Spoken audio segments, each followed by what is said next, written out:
Jeff in upstate New York. That's up near the north part of the state where it's cold. Whew.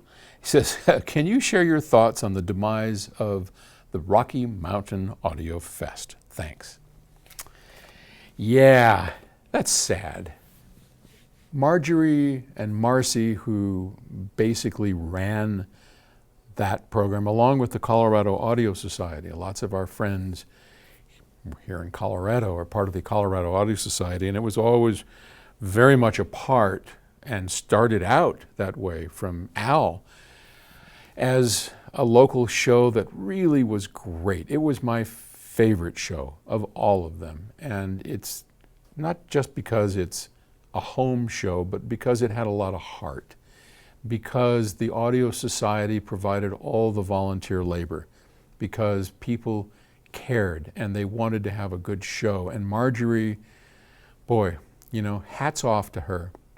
She did her best to try and keep everybody happy. And that's hard to do, especially a bunch of crazy audiophiles, trying to keep all of us happy and exhibitors. And we did our best to support Marjorie and Marcy and all the people from the Colorado Audio Society. And I think it's very sad.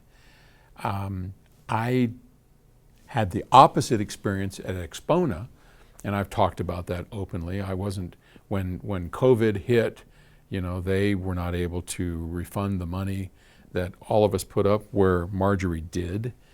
And it was just a whole different scene. They're very much a company that makes their money putting on shows, where Marjorie was a person interested in having a good show, and she did her best. Very different dynamics, if you will.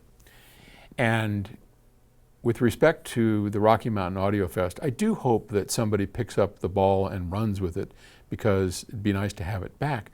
But I wonder, in general, the fate of shows.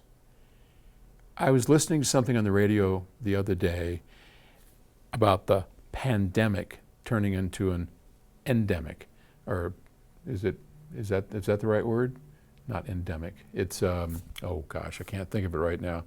But it's where it just like polio, tuberculosis, all these other horrible viruses that are the flu.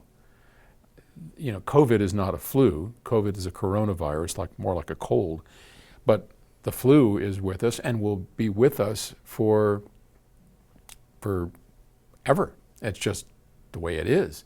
And I get my flu shot every year. I hope you do as well. I didn't know this, but did you know that in your standard flu shot, some of the 1912, what was the name of that flu? The Spanish flu. Some of that virus killing part is still in that. So every major virus, there was one in 56 and one in, the Spanish flu. They still have all of that. So we're still protected from that as best vaccines can do. But I think, the world is changing. And if we don't all get vaccinated, and it looks like we're not going to. I mean, the United States is right now, as I'm saying this, about 50%, where England is 90%. Good job, guys.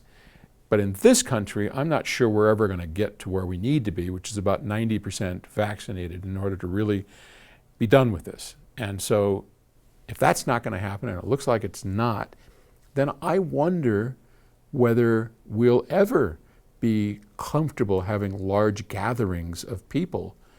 I don't want to stand around wearing a stupid mask, and I don't think anybody else does. And I don't want to get COVID. We just lost a dear friend, and I mean, it's a horrible way to go.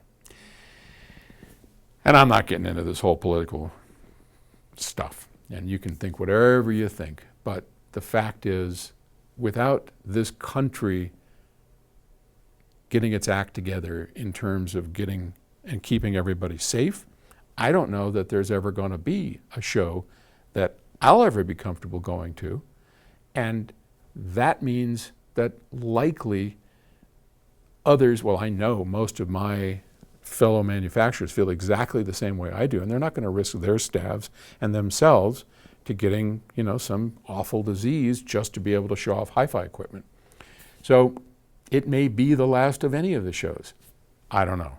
I hope not. I really hope that wouldn't be so, but times are changing. There you go. Okay. That's my thoughts. All right. Thanks for listening. Talk to you later.